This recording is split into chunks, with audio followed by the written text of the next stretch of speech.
Hello friends, एक बार फिर स्वागत करेंगे आपके अपने यूट्यूब चैनल जीडीएस जी के क्लासेस में। तो दोस्तों, आज की इस वीडियो में हम खास लेके हैं स्पेशल आपके लिए बजट 2024 का बजट 2024 से संबंधित इंपॉर्टेंट जीके के क्वेश्चंस। ठीक है, तो वीडियो के लास्ट तक बने रहिएगा। एक एक जो पॉइंट्स हैं काफ़ी ज़्यादा इंपॉर्टेंट है। आप एसएससी जीडी या एसएससी की किसी भी एग्जाम की तैयारी कर रहे हैं, UPSC, RO, APP constable, railway इत्यादि की तैयारी कर रहे होंगे, तो ये वीडियो आपके लिए काफ़ी ज़्यादा फायदेमंद साबित होगी। तो वीडियो को स्किप मत करिएगा, लास्ट तक बने रहिएगा।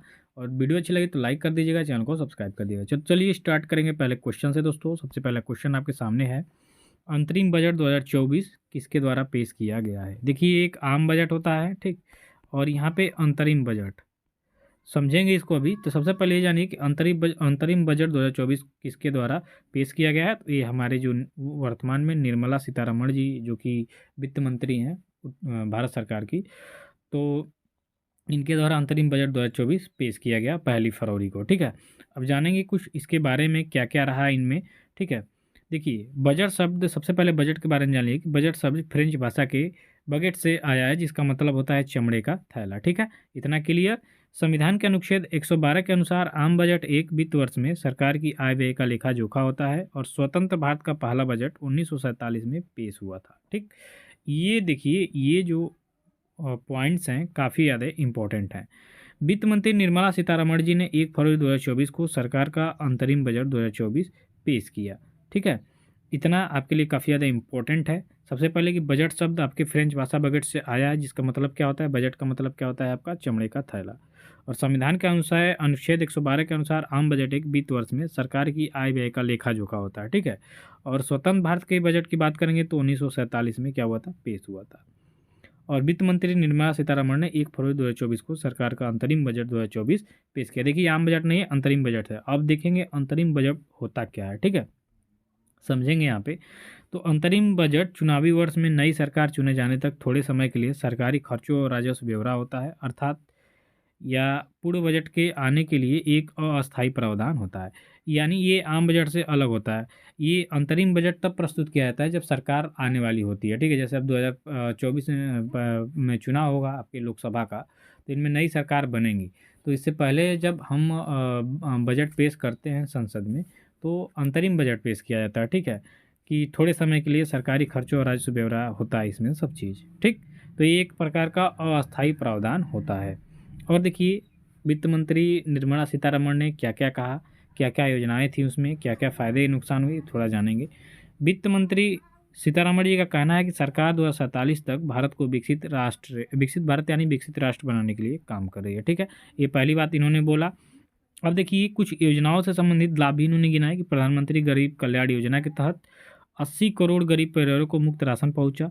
इस योजना के तहत बीपीएल कार्ड वाले परिवारों को हर महीने प्रति व्यक्ति 4 किलोग्राम गेहूं और 1 किलोग्राम चावल मुफ्त दिया जाता है। वित्त मंत्री ने कहा कि सरकार सर्वसमावेशी विकास के दृष्टिकोण के साथ काम कर रही है। ठीक है, तो अगले 5 सालों के लिए राशन भारत में मुफ्त कर दिया गया है। ठीक है, जो बीपीएल कार्ड वाले व्यक्ति हैं उनको 4 किलो गेहूँ और 1 किलो चावल मिलेगा एक व्यक्ति पे। ठीक है, तो ये है आपके प्रधानमंत्री गरीब कल्याण योजना के तहत 80 करोड़ गरीब परिवारों को लाभ मिलता है इसके तहत। ये याद रखिएगा, ये पॉइंट में याद रखिएगा। ठीक है, चलिए।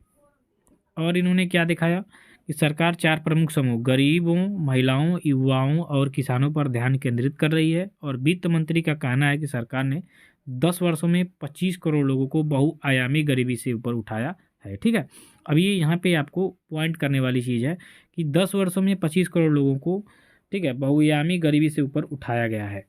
ठीक, चलिए। अब एक और योजना है पीएम स्वनिधि योजना ने 78 लाख स्ट्रीट वेंडरों को ऋण प्रदान किया है। उन्होंने कहा कि 2.3 लाख स्ट्रीट वेंडरों को तीसरी बार ऋण मिला है।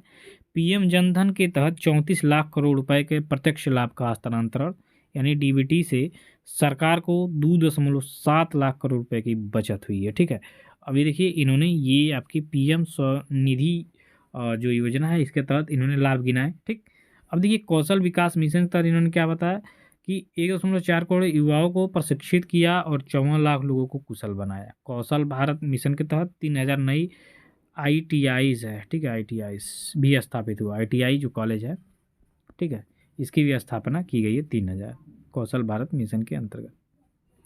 आगे इन्होंने कहा कि वित्त मंत्री सीतारमण जी का कहना है कि पीएम मुद्रा योजना को ने 22.5 लाख करोड़ रुपए के 43 करोड़ ऋण जारी किए। ठीक, ये भी आपके लिए इंपॉर्टेंट है, इसको पॉइंट किया।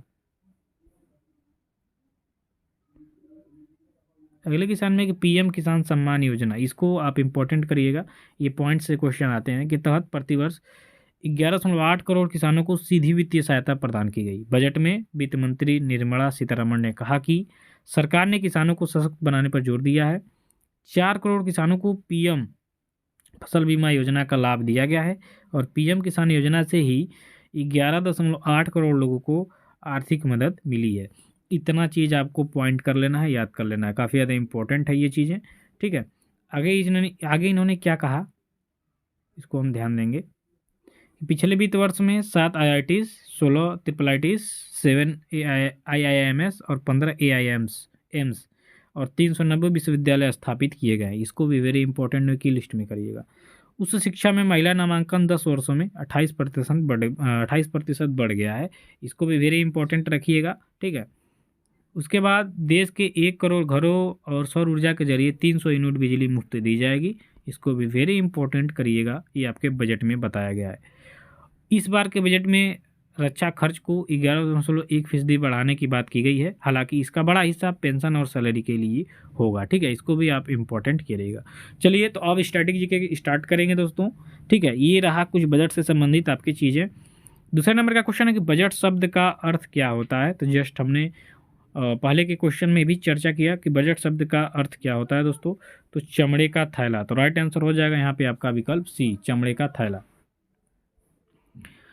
अगले क्वेश्चन में देखेंगे कि बजट शब्द की जो उत्पत्ति है किस भाषा से हुई है। तो बजट शब्द की बात करेंगे तो ये लैटिन शब्द से इसकी उत्पत्ति हुई है। तो राइट आंसर यहाँ पे हम बी कर देंगे। ठीक है, चलिए आगे चलेंगे कि भारत में पहला बजट कब पेश किया गया था। तो भारत में सबसे पहले बजट की बात करेंगे तो ये पेश किया गया था आपका 18 फरवरी 1800, ठीक है, 60 को।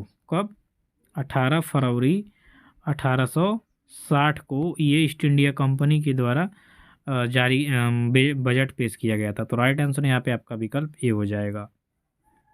काफ़ी ज़्यादा इंपॉर्टेंट क्वेश्चन है, ध्यान देंगे। भारत में बजट प्रणाली की शुरुआत किस वायसराय के कार्यकाल के दौरान की गई थी। तो भारत में बजट प्रणाली की बात करेंगे तो लॉर्ड कैनिंग, ठीक है, लॉर्ड कैनिंग जो कि 1857 की क्रांति के समय भी ये गवर्नर जनरल थे और प्रथम वायसराय भी बने 1858 में। ठीक है, 1858 में ये प्रथम वायसराय भी बने भारत के। इन्हीं के शासनकाल में बजट प्रणाली की शुरुआत हुई थी और 1860 इन्हीं के शासनकाल में प्रथम बजट भी पेश किया गया था। तो राइट आंसर यहाँ पे आपका विकल्प हो जाएगा बी।